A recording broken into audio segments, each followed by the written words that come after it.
이른 아침에 성으로 들어오실 때에 시장하신지라 길가에서 한 무화과 나무를 보시고 그리로 가사 잎사귀 밖에 아무것도 찾지 못하시고 나무에게 이르시되 이제부터 영원토록 내가 열매를 맺지 못하리라 하시니 무화과 나무가 곧 마른지라. 제자들이 보고 이상히 여겨 이르되 무화과 나무가 어찌하여 곧 말랐나이까. 예수께서 대답하여 이르시되 내가 진실로 너에게 이르노니 만일 너희가 믿음이 있고 의심하지 아니하면 이 무화과 나무에게 된 이런 일만 할 뿐 아니라 이 산더러 들려 바다에 던져지라 하여도 될 것이요 너희가 기도할 때 무엇이든지 믿고 구하는 것은 다 받으리라 하시니라. 아멘. 주일날 예수님께서 어린 나귀를 타고 예루살렘에 입성한 날부터 시작해서 고난이 시작이 되게 됩니다. 그래서 주일날을 입성의 날, 또 월요일 날은 성전 청결의 날, 또 화요일 날은 변론의 날, 어제 수요일 날은 사랑과 배신의 날이라고 한다면 오늘 다섯 번째 날인 목요일은 최후의 만찬의 날이라고 이야기합니다. 오늘 본문의 말씀 좀 세족이 있게 되고요, 또 있어서 성찬식이 있게 되게 되고, 또 성찬식 끝난 다음에 다락방 강화라고 해서 예수께서 마지막 유언처럼 말씀을 강론하게 됩니다. 그리고 중보 기도를 하신 다음에 기드론 골짜기에 있는 겟세마네 동산에 올라가서 기도하신 가운데 목요일이 이렇게 진행이 되게 됩니다. 특별히 고난주간 다섯째 날 목요일 날 주님께서는 자기가 세상을 떠나 아버지께 돌아갈 때가 이른 줄 아시고 세상에는 자기 사람을 사랑하시되 끝까지 사랑하시니라, 이 말씀을 갖고 우리가 은혜를 받고자 합니다. 모든 일은 정해진 기간이 있습니다. 유통기한이 있습니다. 음식에도 그러고 또 어떤 약에도 그러고 배터리도 그렇습니다. 사람도 마찬가지입니다. 사람에도 정해진 기간이 있습니다. 그런데 많은 사람들이 이 정해진 기간이 얼마나 긴지 모르고 살아간다는 것입니다.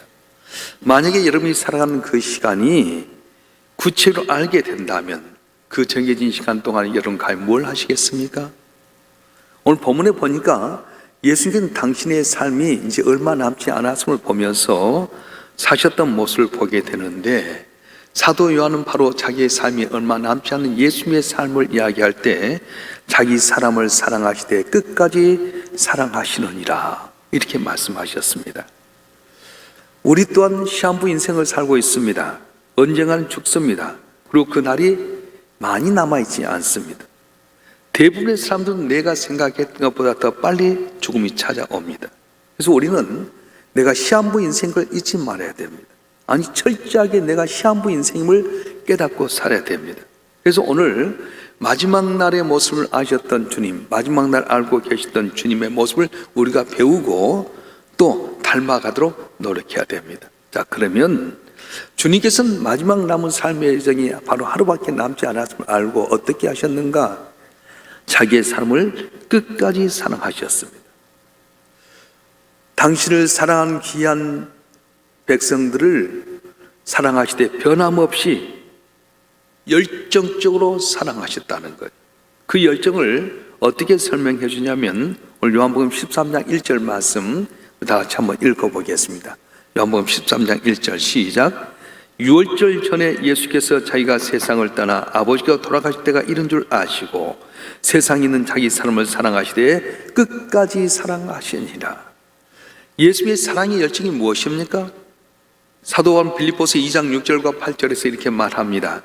그는 근본 하나님의 본체시나 하나님의 동등됨을 취할 것으로 여기지 아니하시고 오히려 자기를 비워 종의 형체를 가지사 사람들과 같이 되셨고 사람의 모양으로 나타나사 자기를 낮추시고 죽기까지 복종하셨으니 곧 십자가에 죽으심이라. 예수의 사랑의 열정은 하늘 보좌 버리시고 인간의 몸을 입고 오신 성육신과 십자가에 못 박히심으로 자기의 열정을 나타내셨습니다. 또 요한복음 10장 10절에 보게 되면 도둑이 오는 것은 도둑질하고 죽이고 멸망시키는 것뿐이요 내가 온 것은 양으로 생명을 얻게 하고 더 풍성히 얻게 하려 하심이라 말씀하셨습니다. 예수님의 십자가에 못 박혀 죽기까지 사랑한 열정이 있었는데 우리의 생명이 더 풍성하도록 하기 위해서 애를 쓰셨다는 겁니다. 사단은 어떻습니까? 우리에게 와서 우리 생명을 도둑질하고 놀아가고 어렵게 만들지만 예수님은 이 땅에 오셔서 우리를 풍요롭게 하고 윤택하게 하고 우리 생명이 아름다운 열매를 맺도록 하기 위해서 열정을 다했다고 하는 것입니다. 그러니까 예수님의 열정은 변함이 없습니다. 끝까지 사랑하셨습니다. 예수님은 언젠가란 막연한 말을 하지 않았습니다. 나중에라고 뒤로 미룬 법이 없었습니다. 오늘 주어진 현실 속에서 최선을 다했던 그런 모습이 바로 예수님의 모습이셨습니다. 우리 인생도 시한부 인생입니다. 우리도 예수님을 나의 구주로 믿는다면 예수님 내 삶 속에 열정을 갖고 살아야 됩니다. 오늘이 기회이고 오늘이 마지막 날이고 오늘이 실천해야 할 적기가 됩니다. 내일로 미룰 수 있는 시간이 없습니다. 나중에라고 핑계할 시간이 없습니다. 여러분 가운데 주어진 시간 가운데 열정적으로 사시길 바랍니다. 어떻게 살아야 됩니까? 내가 사랑할 사람을 열정적으로 사랑하라는 거예요. 하나님은 오늘이라는 시간을 우리의 선물로 주셨습니다. 그건 내일로 미루거나 언젠가라고 막연히 해서는 안 된다는 거예요. 예수님께서 우리를 사랑한 자를 끝까지 사랑했던 것처럼 여러분도 예수님을 끝까지 사랑하실 주님을 축원합니다. 예수님이 사랑하신 남겨진 교회를 끝까지 사랑해야 되겠고요. 여러분 가족을, 여러분 이웃을 우리 삶의 현장 속에 주님께서 사랑하는 사람을 열정적으로 사랑하게 될 때에 나도 모르는 사이에 예수의 향기에 들어서 존귀한 복된 삶이 되어질 줄로 믿습니다. 예수는 끝까지 사랑하셨는데 이 끝까지 사랑했다고 하는 말은 온전히 사랑했단 말입니다. 온전한 사랑에 대해서는 예수님께서 마태복음 22장 37절부터 40절에 이렇게 말씀하셨는데 다 같이 한번 읽어보겠습니다. 우리 마태복음 22장 37절부터 40절 말씀 시작. 예수께서 이르시되 내 마음을 다하고 목숨을 다하고 뜻을 다하여 주 너희 하나님을 사랑하라 하셨으니 이거 크고 첫째 되는 계명이요 둘째도 그와 같이 내 이웃을 내 자신같이 사랑하라 하셨으니 이 두 계명이 온 율법과 선지자의 강령이니라. 아멘. 온전한 사랑, 그 사랑이 온전함을 말하는 것이 아닙니다. 사랑하는 사람의 모든 것을 사랑하는 그 사랑을 말합니다. 그래서 우리는 어떻게 해야 됩니까? 사랑을 실천해야 되는 거예요. 사랑은 달콤한 감정이 아닙니다. 사랑은 가슴을 설레게 하는 속삼이 아닙니다. 사랑은 행동입니다. 시한부의 삶이 남아있다면 생각하나 말함으로 끝나는 것이 아니라 사랑을 표현해야 된다는 거예요. 여러분, 암으로 선고받아서 상 선고받은 사람이 어떻게 살아야 되겠어요? 말로만? 속셈 아니에요. 자기의 구체적인 행동으로 해야 될 것을 해야 된다고 말씀하는 겁니다. 마리아가 예수님께서 십자가에 못 박혀 죽으시려고 예루살렘에 올라가게 될 때에 그는 말로만 좀 사랑한다고 하지 않았습니다. 자기 옥합 향유를 깨뜨려서 예수님 발에 붓고 자기 머리털 발을 씻었습니다. 이때가 아니면 주님을 위로할 수 있는 시간이 없었습니다. 그래서 자기의 결혼 직장으로 준비했던 옥합 향유를 깨뜨려서 주님을 위로했을 때 홀로 고독하게 십자가 하셔야 될 예수님, 지금까지 환호했던 삶도 예수님 배반해 버리고 그리고 제자님마저 다 떠나가 버리게 되고 하나님마저도 아들 예수의 부르심을 외면해버린 그 고독한 순간에 마리아가 옥합을 깨뜨렸을 때 얼마나 마음에 감동이 있었는지 이 연애의 일을 복음이 증거하는 것마다 증가로 말씀했던 것입니다. 오늘 내가 마음을 다하고 목숨을 다하고 뜻을 다하여 하나님을 사랑할 수 있는 것이 무엇인가를 생각하면서 나의 사랑을 행동으로 보여드리는 여러분 되길 주님 축원합니다. 내가 사랑해야 될 사람에 대해서 사랑하십시오. 여러분 가족을, 여러분 이웃을, 내가 정말 주님을 사랑한다면 주님이 사랑하는 사람을 사랑하십시오. 그런데 내가 이렇게 주는 사랑보다 더 한 단계 위의 사랑이 있는데 그게 뭐냐면 고린도전서 13장 7절에 보면 이렇게 말씀하셨어요. 다 같이 한번 읽어보겠습니다. 고린도전서 13장 7절 말씀 시작. 사랑은 모든 것을 참으며 모든 것을 믿으며 모든 것을 바라며 모든 것을 견디느니라. 아멘. 마지막을 준비하며 제자를 끝까지 사랑하셨던 예수님의 마음을 한번 생각해 보십시다. 그들이 예수님을 배반해 버릴 것입니다. 자기를 환영했던 사람들이 예수를 십자가에 못 박으라고 외치며 돈 몇 푼에 예수님을 넘겨버립니다. 여러분 같으면 어떻게 하겠습니까? 그런데 예수님의 사랑은 자기를 줄 뿐만 아니라 그들 이해하고 용납하고 관용하고 용서해 주었다는 거예요. 그렇습니다. 내가 남에게 어떤 사랑을 주는 것도 중요하지만 더 우선적인 사랑은 뭐냐면 그 사람을 내가 이해해 주고 내가 관용해 주고 용서해 주는 그런 마음이 있어야 된다는 거예요. 아직도 여러분 예수를 나의 구주로 믿는다고 하면서도 남에 대해 이해하지 못하고 내 관심에서 내 주관으로만 판단하고 있지는 않습니까? 내가 정말로 주님을 사랑한다고 하면서도 내가 남을 용납하지 못하고 있지는 않습니까? 너그러운 마음으로 받아들여야 되고 용서해야 될 텐데 아직도 걸려서 용서하지 못하고 있습니까? 시한부 인생이라고 한다면 뭐가 여러분 안타깝겠습니까? 오늘 주님께서 우리를 위해서 자기의 목숨을 주기까지 사랑했지만은 배반하고 알지 못해서 자기를 팔아넘긴 사람들을 향해서 아버지여 저들이 자기 죄를 알지 못하니이라고 용납하고 사랑하고 이해해 주었던 것처럼 여러분 가정에서부터 우리 교회에서부터 삶의 현장에서부터 이해하고 너그럽게 받아주고 관용하고 용서하는 복된 삶을 사는 우리 모두가 되기를 주님으로 축원합니다. 축원합니다. 오늘 본문의 말씀에 보게 되면 예수님은 끝까지 사랑하셨다고 하는데 그것이 온전한 사랑도 되지만 겸손하게 순종하셨다는 겁니다.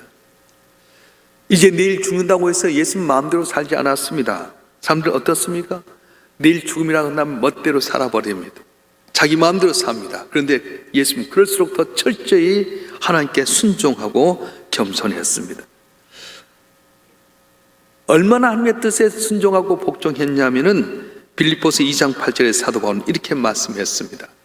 사람의 모양으로 나타나서 자기를 낮추시고 죽기까지 복종하셨으니 곧 십자가에 죽으십니다. 십자가에 죽기까지 함께 철저히 복종했습니다. 우리도 시한부 인생이라고 한다면 오늘 밤에 여러분 인생을 하나님께서 데려간다고 한다면 여러분 어떻게 살겠습니까? 아이고 오늘 저녁에 가니까 마음대로 살아야 되겠다. 그게 아니라 예수님께서 철저히 주님 앞에 겸손하고 순종해서 십자가에 못 박혀 죽기까지 우리 모습이 온전히 하나님께 맡기면 하나님께 내 삶을 주장하시고 복을 준다고 말씀하는 거예요. 잠언서 3장 6절에 보면은 너는 범사의 그를 인정하라 그리하면 내기를 지도하시라 이런 말씀이 있습니다. 그런데 이 말씀은 영어성의 NIV 성경에 보게 되면 리빙 성경에 보게 되면 네가 행하는 모든 일에서 하나님을 첫째로 두라. 그러면 그가 너를 인도할 것이며 너희 노력을 성공으로 왕관을 씌워주실 것이다. 그렇게 번역을 했습니다. 너의 행하는 모든 일에서 하나님을 첫째로 두라. 그러면 그가 너를 인도할 것이며 너의 노력을 성공으로 왕관을 씌워주실 것이다 말씀하셨어요.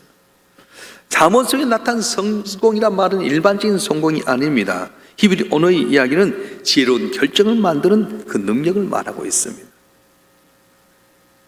시한부 인생을 사는 사람에게 가장 중요한 지혜 결정이 무엇이겠습니까? 나에게 주어진 상은 바꿀 수 없습니다. 시간 없습니다. 시한부 인생이 내가 이제 바꿀 수 있는 게 무엇입니까? 바로 나 자신이라는 거예요. 시한부 인생의 변화의 대상은 다른 사람이 아니라 내가 변해야 된다고 하는 겁니다. 여러분의 매주의 첫날을, 매날의 첫 시간을, 소유의 첫 번째 것을, 매 결정의 첫 번째 생각을 하나님께 드리고 겸손하게 순종하는 여러분 되길 주님으로 축원합니다. 그러면 하나님께 내 길을 인도하여 주시고 승리의 왕관을 우리에게 쓰게 만드실 거라고 말씀하셨습니다. 다른 사람이 변화되기 전에 내가 변화되어야 된다는, 예수님은 세상을 변화시키려고 하지 않았습니다. 내가 온전히 주 앞에 겸손히 순종하게 될 때에 죽은 것 같았지만 3일만 살게 하셨고 하늘에 있는 자와 땅 위에 있는 자가 아래 있는 자가 예수님 앞에 복종하게 만드셨습니다. 오늘 우리의 문제가 무엇입니까? 내 고집, 내 아집에 빠져서 남을 고치려고 하다 보니까 시험에 빠지고 어려울 때가 많습니다. 오늘 저와 여러분 한 분 한 분이 십자가를 바로 앞에 둔 주님께서 어떻게 하셨냐? 철저히 겸손하고 순종함으로 말미암아서 주의 뜻을 이루고 주께서 죽었다가 살게 하신 놀라운 기적, 저와 여러분 가운데 임하실 주님을 축원합니다. 축원합니다. 또 하나는 예수님께서는 담대하게 떠나셨다는 것입니다. 예수는 묵묵히 자기의 죽음을 준비하셨습니다. 마지막 만찬을 준비 있게 하셨고, 유월절 만찬을 먹기 전에 제자의 발을 씻겨 주셨고, 마지막 교훈으로 섬김의 본을 보여주셨습니다. 그리고 겟세마네 자리에 올라가서 기도하시면서 하나님께 간구하고 담대히 십자가를 지셨습니다. 그리고 자기를 사는 사람들의 곁을 떠나셨던 겁니다. 우리 인생은 떠나기 위해서 사는 겁니다. 우리가 이 땅에서 영원히 살 것 같이 생각하고 있지만은 우리는 다 죽을 수밖에 없습니다. 여러분, 고속도로에 가다 보면 시속 160km 달릴 때가 있어요. 그때 흔들림이 없는 것 같지만 그러다가 사고 납니다. 그런데 내가 더 들어가야 될 인터체인지가 되면 속도를 줄이게 되고 그곳에 가게 되는 것처럼 여러분 한 분 한 분 인생이 고속도로를 달리는 것처럼 앞만 보고 속도를 내고 열심히 살아가지만 그럴 때 사고가 나는 거예요. 어쩔 때 안정합니까? 인터체인지로 들어갈 때 속도를 줄인 것처럼 정속도로 들어가게 될 때 안전하게 목표를 찾는 거지, 과속만 하다 보면 정신없이 가다 보면 들어간 인터체인지를 놓치고 그냥 지나가 볼 때가 많다는 것입니다. 오늘 우리 인생도 마찬가지입니다. 내 인생이 얼마 남지 않았다고 생각하면 내 인생을 정리해야 됩니다. 죽음은 마지막이 아니라 영생을 여는 첫 걸음이 되게 됩니다. 그러니까 여러분 한 분 한 분은 오늘이 마지막이라는 마음을 갖고 살아야 돼요. 예수도 그렇습니다. 오늘만 지나고 나면 오늘 저녁에 이제 겟세마네 동산에서 올라가서 기도할 때 대제사장들이 사람들을 이끌고 와서 예수를 잡아가고 내일 이제 십자가의 고난을 당하게 되는데, 그때도 끝까지 자기 삶을 사랑하셨고 온전히 사랑하셨고 하나님 앞에 말씀에 겸손하고 철저히 순종하는 가운데 기도하면서 하나님께 맡기고 담대히 십자가 지셨던 것입니다. 오늘 우리는 어떻게 살아야 됩니까? 주님 앞에 설 때를 생각하며 살아야 됩니다. 주님 앞에 섰을 때 착하고 충성된 종아, 네가 자네 충성 내게 많은 걸 맡기겠다는 칭찬받는 삶을 생각하며 살아야 될 텐데 그걸 보지 못하는 거예요. 대충 살아요. 주 앞에 설 것을 생각지 못하고 그냥 뭘 먹을까, 뭘 마실까, 뭘 입을까 속도만 낼 때가 너무 많다는 거예요. 우리 인생은 어떤 인생이라고? 시한부 인생입니다. 내 날을 내가 알지 못하지만 언젠가 주님 앞에 갈 수 있는 날이 곧바로 온다는 거예요. 근데 내가 생각했던 날보다 훨씬 그 날이 빨리 오게 된다는 겁니다. 어떻게 살기 원하십니까? 반드시 저와 여러분 한 분 한 분 주 앞에 설 때가 있다는 거예요.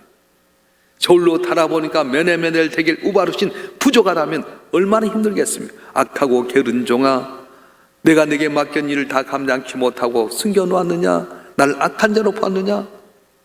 있던 것을 빼앗아서 더 있는 자에게 주고 넌 처참한 곳에 가서 슬피며 이를 갈미라 책망받게 된다면 어떻게 하겠습니까? 물론 예수 그리스도를 나의 구주 진정 믿는 자는 다 예수 안에서 구원을 받지만 겉만 예수 믿고 진실로 믿지 못하면 구원받지 못한다는 거예요. 예수님께서 십자가에 못 박혀 죽기까지 하늘 보좌에서 천사들이 영광을 받으면서 존귀한 자로 있어야 될 예수님이 하나님의 보좌에서 벗어나서 인간의 몸을 입고 십자가에 못 박혀 죽기까지 우리를 사랑했는데 그 짐을 내가 믿는다면 나도 지금 원하는 삶을 살아야 되지 않겠습니까? 그런데 어떻습니까?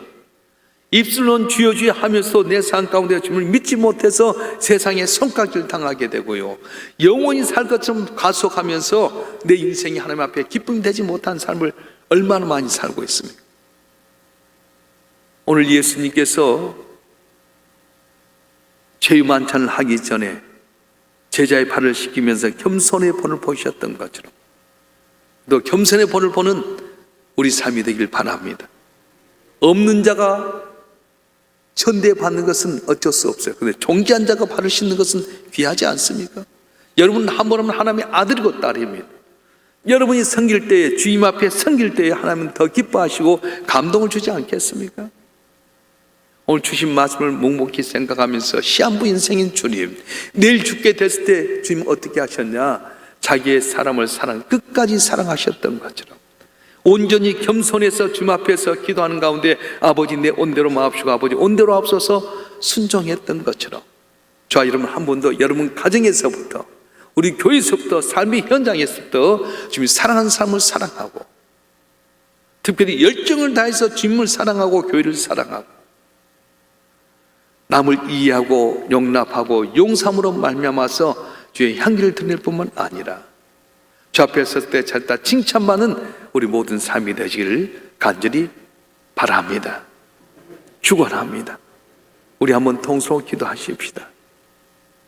혹시 여러분 천년만년 살 것까지 내 생각 내 마음 갖고 살고 있지는 않습니까? 사랑해야 될 주님을, 사랑해야 될 교회를, 사랑해야 될 여러분 가족을, 사랑해야 될 우리 이웃을 사랑하지 못하고 용납하지 못하고 아직도 미워하고 있습니까? 그다음에 회개하십시다. 주 앞에 섰을 때 칭찬받는 삶이 되어서 주님, 내가 겸손하게 순종하겠습니다. 내가 이렇게 살겠습니다. 결단하는 기도를 했으면 좋겠습니다. 특별히 오늘 권사님 기도했습니다만 우리 피아노 반주하고 싱어했던 장성아 집사님이 암 수술을 하게 됐어요. 암이 조그만 겁니다. 근데 문제는 뭐냐면 집안에 유전적으로 오는 것이 혈우병이라고, 혈우병이라고 혈루증이라고 하는 그 유전 인자가 있대요. 그 뭐냐면 피가 응고가 안 되는 거예요. 수술 다 잡아놓고 다 했는데 이게 피가 응고가 안 되니까 결국 다 어저께 뺐어요. 어제 수요예배 때 연락이 와서 내가 기도를 해주었습니다. 오늘 이제 피가 그 혈액 응고제를 넣으니까 한 절반 정도는 낮아졌어요. 앞으로 더 절반이 낮아져야지 수술할 수 있습니다. 여러분 오늘 같이 기도하게 될 때 우리 이웃을 가서 기도해야 할 텐데 특별히 장성아 집사님도 혈액이 잘 응고돼 수술 잘해서 더 주의 영광을 나타내도록 같이 함께 기도하시면 좋겠습니다. 우리 주여 삼창하고 통성 기도하겠습니다. 주여 주여 주여